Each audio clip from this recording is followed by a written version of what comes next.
Et salut YouTube! Aujourd'hui on se retrouve dans cette nouvelle vidéo dans laquelle nous allons parler de musique. Je suis pas tout seul, je suis accompagné d'Olivier qui va vous présenter un petit synthé sympathique. Comment vas-tu mon Olive?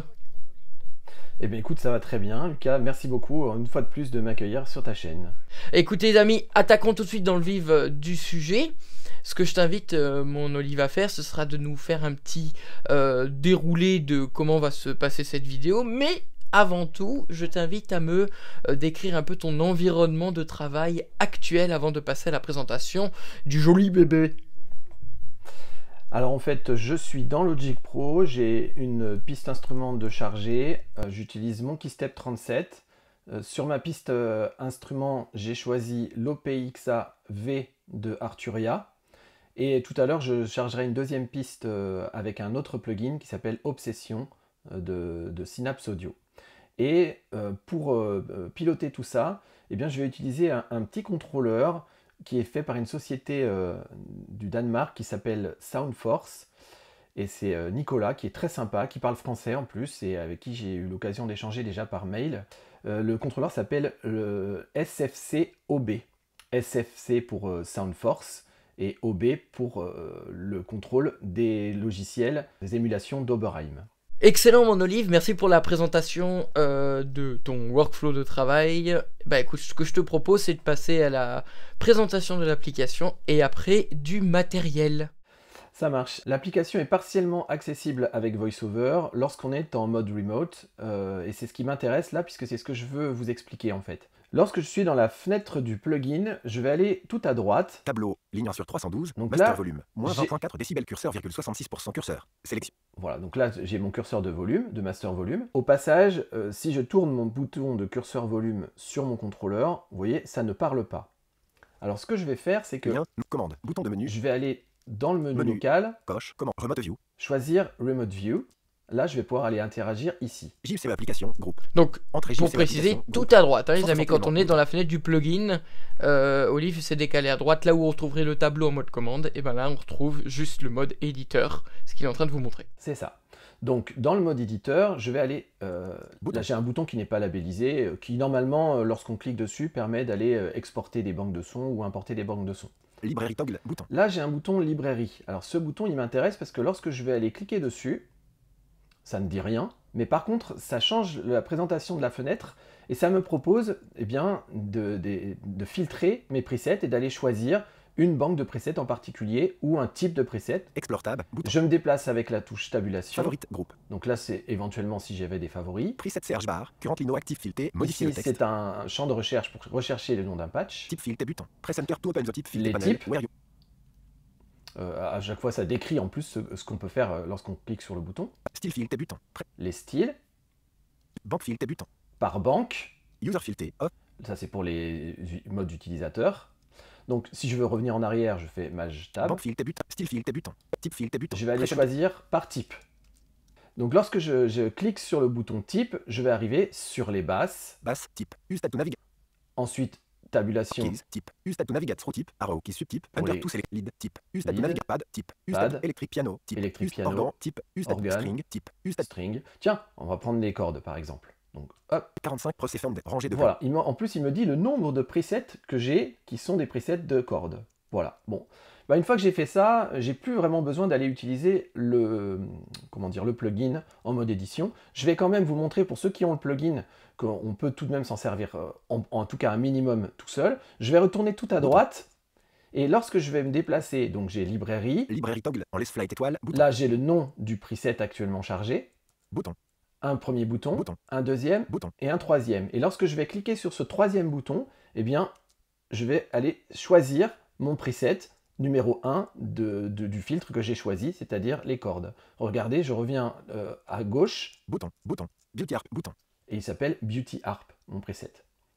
Bon, moi, j'ai pris le parti d'investir dans le petit contrôleur dont je vous ai parlé tout à l'heure, donc je ne vais plus avoir besoin de toucher à l'ordinateur.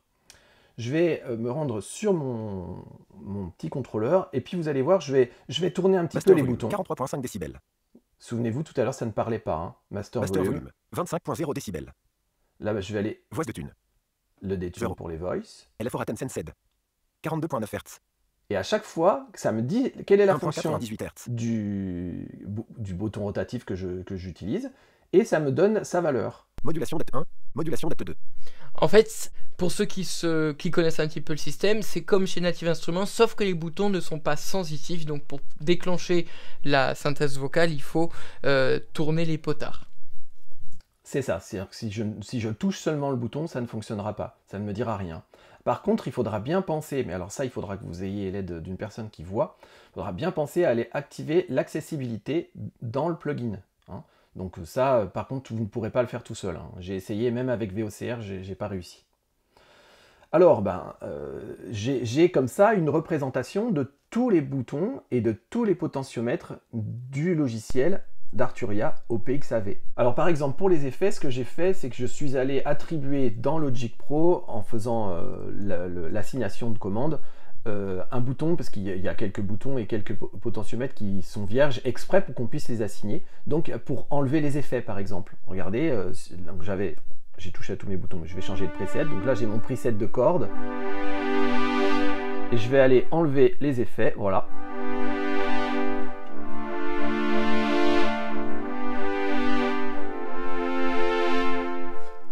En fait, ce qu'on peut se dire, c'est que ce matériel permet de représenter à l'état physique ce qui est représenté sur le logiciel dans l'ordinateur. Oui, exactement, et pour les voyants, il est même sérigraphié avec les éléments que l'on peut modifier directement sur l'appareil, ce qui fait que, en fait, même un voyant n'a pas besoin de regarder son écran.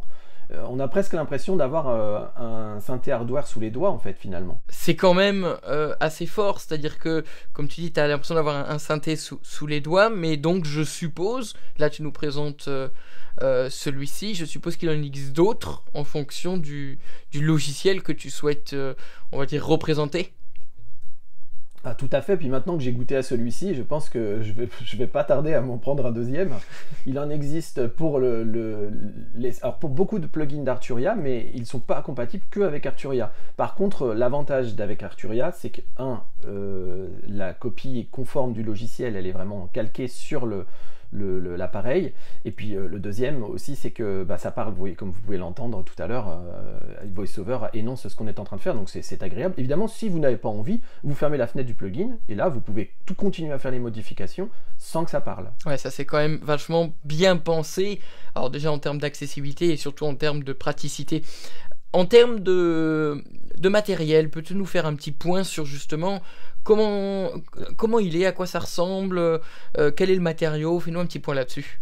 Alors il est très élégant, il a des flancs qui sont en bois, puisqu'en fait le constructeur a cherché à reproduire un peu le design aussi de l'instrument originel. Donc les couleurs, les rayures sont les mêmes que celles de l'instrument d'origine. Et puis vous avez,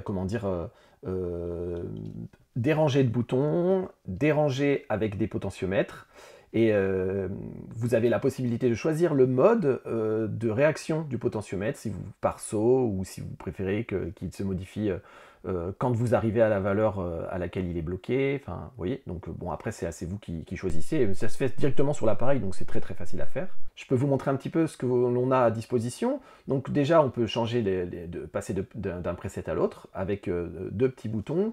Pour vous décrire un petit peu la rangée des boutons dont je suis en train de vous parler, je vais partir tout à droite. J'ai trois boutons, c'est les boutons user dont je vous parlais tout à l'heure, que je peux attribuer par exemple à une reverb ou à ce que je veux. J'ai deux autres boutons qui sont aussi des boutons favoris. Et puis ensuite j'ai une rangée de 6 boutons. Et sur ces 6 boutons là, en partant de la gauche, le deuxième et le troisième, c'est preset précédent et preset suivant. Donc je le clique. Et là je procède comme si j'avais un vrai clavier sous les doigts, quoi. Un vrai clavier original. Et en plus, ressemblant à l'original. Exactement, physiquement, il ressemble à l'original. C'est ça qui est fort. Et j'ai un arpégiateur dans le plugin d'Arturia. Et en fait, il a été émulé sur le contrôleur. Donc je peux l'activer. Voilà, ça en plus, ça me le dit. D'accord. J'ai un bouton Hold qui se trouve à gauche, juste en dessous du bouton du Master Volume, qui permet de maintenir. Et puis ensuite, je vais aller... régler le tempo de mon arpégiateur. Une autre fonction intéressante, c'est de pouvoir régler l'arpégiateur sur le tempo de votre projet. Arpeggiator sync. Là, vous avez un arpégiator sync. Arpeggiator Donc là, je rotation. règle mon tempo avec le bouton rotatif. Et puis, si je veux mettre mon tempo au tempo du projet, Arpeggiator sync. voilà. Et là, si je bouge le tempo du projet, regardez ce qui se passe. 115, tempo. 105, 95, 85, tempo. 95, 105, 115, tempo. Voilà. En plus, ça parle. Je peux ensuite modifier Arpeggiator mode. Random. le mode d'arpégiation. Applied. Applied. Up. Down. Down. Up down 1. Up down 1. Arpeggiator octave. Les octaves. 3. Voilà. Alors, pendant que mon arpégiateur est en train de jouer, je vais vous faire entendre différentes fonctions. Alors, par exemple, j'ai une fonction qui me permet de régler la stéréo, qui est le deuxième bouton en partant de la gauche en bas. Et ensuite, j'ai les boutons de fonction Stéréo mode. pour changer de mode. Spread moon. 0.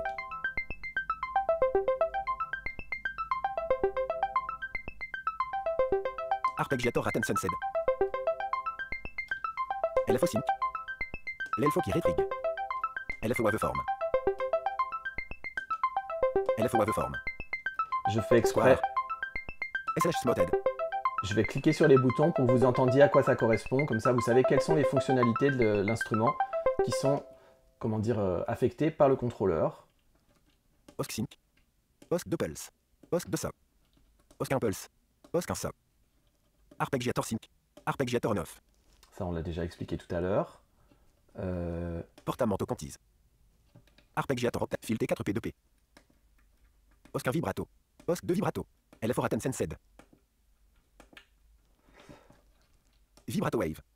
Donc là, j'ai appuyé sur tous les boutons qui sont des boutons cliquables. Et vous voyez, à chaque fois, ça vous indique la fonctionnalité. C'est génial. Alors, ce qui est bien pensé, c'est que ça parle, ça permet d'accéder aux fonctions du logiciel, et en plus, c'est, parce que c'est utilisé en logique pour le cas présent, synchronisé avec le DAW, et ça, c'est quand même bien pensé. Donc, en termes de matériel, j'imagine que ça doit être très dynamisant de se dire, tiens, là, j'ai pour ce logiciel-là, mais je peux en avoir pour d'autres. Exactement, ça vous fait une télécommande en fait, on peut considérer ça comme ça, hein, comme une télécommande, mais en plus de ça, super design, c'est assez lourd, hein, c'est très solide, c'est en métal, donc comme je disais avec les flancs en bois, et vous pouvez l'utiliser dans Logic Pro, mais vous pouvez aussi ouvrir en standalone votre logiciel, et là aussi ça parle, donc dans tous les cas, vous voyez, vous avez toutes les possibilités sont offertes pour vous en servir. Et question, le mappage, je suppose, est déjà préfet, tu as rien à faire? Non, c'est ça. Alors, d'office, quand on reçoit l'appareil, il est mappé pour marcher avec Arturia. Alors, il y a juste un petit fichier XML à les télécharger sur le site de Soundforce et à les placer dans un endroit donné, expliqué dans la petite notice qui accompagne le petit fichier, dans le plugin OPXA d'Arturia. Et ensuite, quand vous ouvrez le plugin, automatiquement, le contrôleur est reconnu. Alors, je crois que non. Enfin, il n'était pas automatiquement reconnu. Il était présent dans une liste. Il faut aller le cliquer, mais ça se fait très bien. Hein. C'est accessible avec VOCR sans problème. Ok. Et autre question, tu as parlé tout à l'heure que ce contrôleur peut être utilisé dans d'autres logiciels que celui-là. C'est-à-dire? Oui. Alors, c'est un petit peu plus compliqué pour le coup, mais c'est faisable. Mais par contre, il vous faudra l'aide d'une personne voyante. Donc, moi, ce que j'ai fait, c'est que j'ai demandé de l'aide à mon épouse pour aller dans le logiciel Obsession de Synapse Audio pour choisir donc, les contrôles que je voulais mapper sur le contrôleur. La gestion du contrôleur, elle se fait avec Google Chrome, comme beaucoup de contrôleurs d'ailleurs, MIDI. Lorsque vous ouvrez Google Chrome, vous avez une fenêtre qui vous permet d'accéder au contrôleur et de choisir quel MIDI CC vous voulez attribuer aux différentes commandes du contrôleur. Et tout au bout à droite, vous avez un bouton de menu local dans lequel vous allez pouvoir choisir les différents contrôles en fonction du logiciel que vous utilisez. Et donc, Obsession de Synapse Audio y est. Je crois qu'il y a 4 contrôleurs, mais je ne me souviens plus lesquels, mais sur Internet, c'est très bien expliqué, vous les trouverez facilement. Une fois que vous avez choisi ce mappage-là, vous ouvrez dans Logic Obsession et vous allez pouvoir attribuer les commandes aux différents boutons en faisant du MIDI Learn, mais du MIDI Learn depuis le logiciel, pas dans Logic Pro. Donc lorsque vous allez sur les fonctions dans le logiciel, vous faites un clic droit dessus et vous avez la possibilité de faire MIDI Learn. Donc vous cliquez sur MIDI Learn et ensuite vous tournez le potentiomètre, vous appuyez sur le bouton et ça l'attribue automatiquement. Ok. Vous voyez, le mappage ne se fait pas, n'est pas instantané. Par contre, une fois qu'il est fait, ça fonctionne. Ça ne parle pas, mais ça fonctionne. Je peux vous le montrer si vous voulez. On aura le droit à une petite démonstration, effectivement.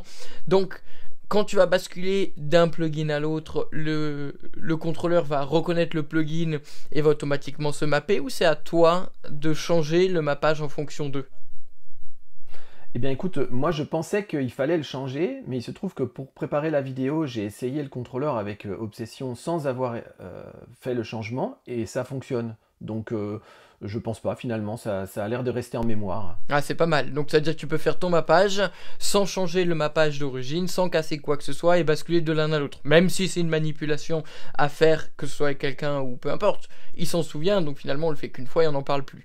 Même si, dans l'absolu, d'acheter un contrôleur par plugin, c'est pas mal, non? Bah oui, alors moi en plus j'ai une préférence pour Obsession, je trouve que les sons sont un peu plus chauds, enfin ça fait plus instrument hardware, je trouve j'aime bien le plugin Arturia aussi, il y a des sonorités que j'adore même, mais voilà, c'est un son, ça fait plus plugin quoi. Mon Olive, eh ben écoute, ce que je te propose, une petite démonstration, une comparaison entre deux plugins, comparaison de son, et pour voir comment le contrôleur se comporte. À toi de jouer. Ok, alors j'ai une piste instrument logiciel, je vais aller chercher les tranches de console du Obsession de Synapse Audio parce que le plugin n'est pas accessible, on ne peut pas changer les presets nous-mêmes. Donc vous voyez, on n'est pas du tout au même niveau d'accessibilité que Arturia. Après, je pense que la société a moins d'envergure aussi, hein. Donc moi j'ai fait toutes les tranches de console pour le logiciel et j'ai également fait les tranches de console pour des extensions. Menu. Donc, Synapse Audio. Supprimer les modules ignorés. Option. Suppression. Signal au plus. Synapse Audio Obsession. Sous-menu. Ici. Là, je vais aller à droite. Synapse Audio Obsession. Sous-menu. Basse. Sous-menu. J'ai fait mes tranches de console par type. Comme ça, au moins, on est tranquille. Quand on veut choisir un son, eh ben, comme on n'a pas accès au type, eh ben, c'est facile, ça se fait quand même. Je vais aller choisir les brasses. Brasse. Corps. Brasse. Sous-menu. Brasse. Sous-menu. Atrium en caisse. Et là, je vais charger le premier son que je trouve. Table de mixage. Zone de présentation.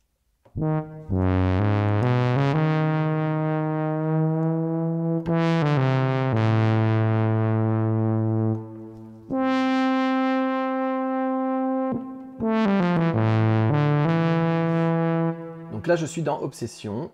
Je joue sur la stéréo. Alors, il se trouve que ici, je n'ai qu'un son A, je n'ai pas de son B. Donc c'est pour ça que vous entendez mon son uniquement à gauche. Je vais le remettre au centre. J'ai la possibilité d'enlever les effets si je n'en veux pas. Alors là, c'est moi qui l'ai attribué en MIDI Learn dans Logic Pro. Ce n'était pas installé d'origine dans le logiciel. Donc là, vous entendez le son de brasse de Obsession. Maintenant, je vais vous faire entendre celui de Arturia.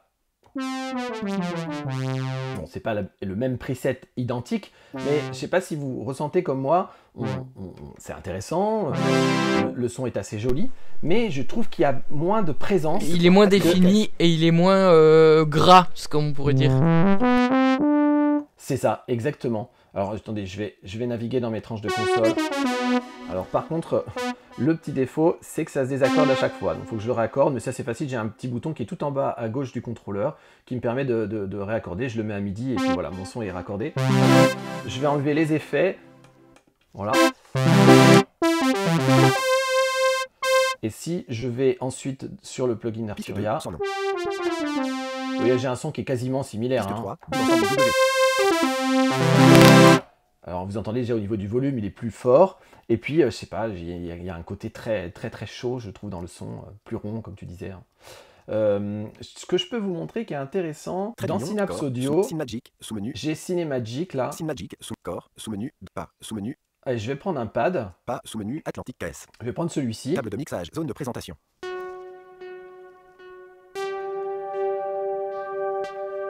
Et vous entendez, j'ai deux sonorités en fait. Donc je vais pouvoir basculer de l'une à l'autre.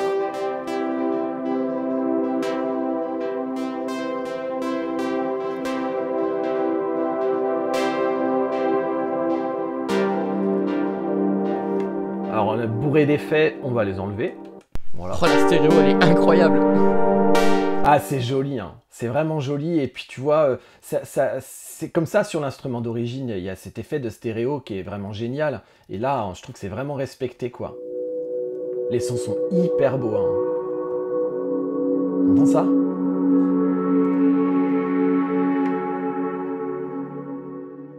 Alors je vais vous montrer comment fonctionne le contrôleur quand on passe du son A au son B. Donc là, j'ai choisi un preset. Je vais enlever les effets. Alors, on se rend compte que même sans les effets, le son est intéressant. Et vous avez deux sons, un son A, un son B. D'accord?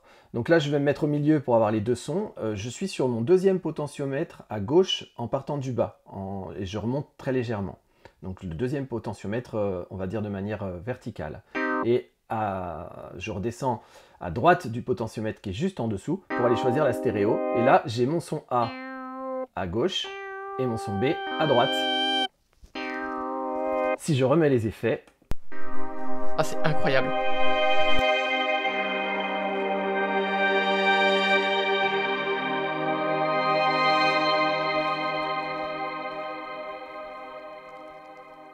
J'enlève les effets.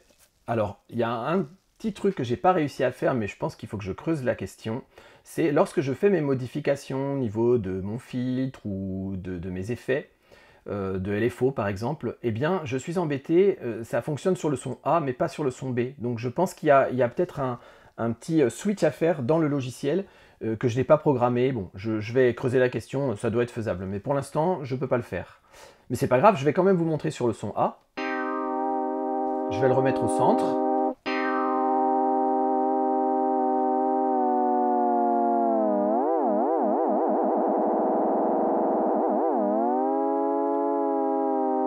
Donc, vous voyez, très accessible. Je vais aller jouer sur le son un petit peu sur les filtres.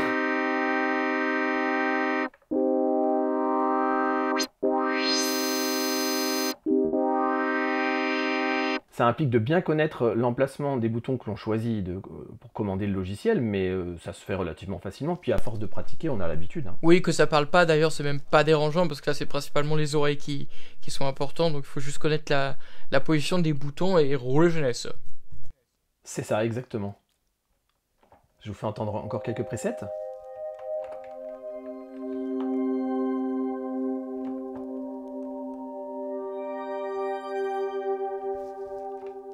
Alors le son A, le son B,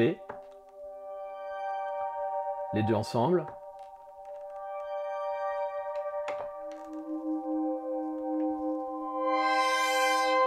Là, je travaille avec ma molette de modulation.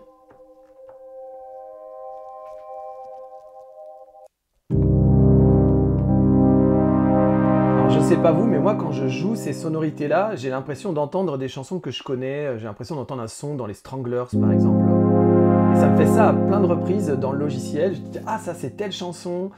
Tiens, ça c'est... Par exemple, Madonna a énormément utilisé dans ses instrus, enfin, elle ou les personnes qui lui faisaient ses instrus, ont énormément utilisé des sonorités de ces synthés vintage, là. Et donc, du coup, il y a même des reproductions des sonorités avec le titre de la chanson. Dans Arturia, par exemple, on a Holiday, par exemple.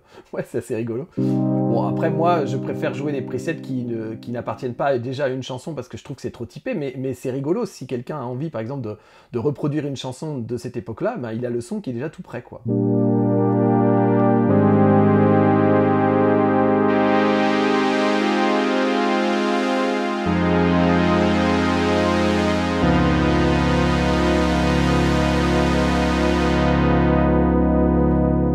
L'ouverture du filtre, je la joue avec la molette de modulation. Là, moi, je pense qu'on a fait le tour des différentes fonctionnalités dans les deux logiciels. Bon, voilà, vous avez l'avantage de la parole et puis l'accessibilité vraiment super intéressante d'Arturia. Et puis après, si vous voulez vous faire plaisir avec le son de Obsession de Synapse Audio, et bien là, ça sera un petit peu plus contraignant, mais vous voyez, en fait, une fois que les choses sont mappées, ça fonctionne très très bien et c'est très très chouette. Je finirai juste en vous précisant que Nicolas, qui est le concepteur de ce contrôleur, est extrêmement réactif. Je l'avais contacté justement pour savoir comment faire pour Obsession, et j'ai eu une réponse directe le lendemain, et en plus il m'a réécrit 2 jours après pour me demander si ça se passait bien. Il était très content de partager son savoir avec moi, et j'ai vraiment apprécié. Super. Merci beaucoup mon Olive. On espère que cette vidéo vous aura plu les amis. N'hésitez pas en section commentaires à nous partager tout ça, nous dire ce que vous en pensez, si ça vous a plu, etc. Nous on vous dit à la prochaine. Salut mon Olive. Eh ben salut Lucas et merci pour tout. C'était très sympa de passer ce moment avec toi. Avec grand plaisir mon Olive. À la prochaine les amis. Salut.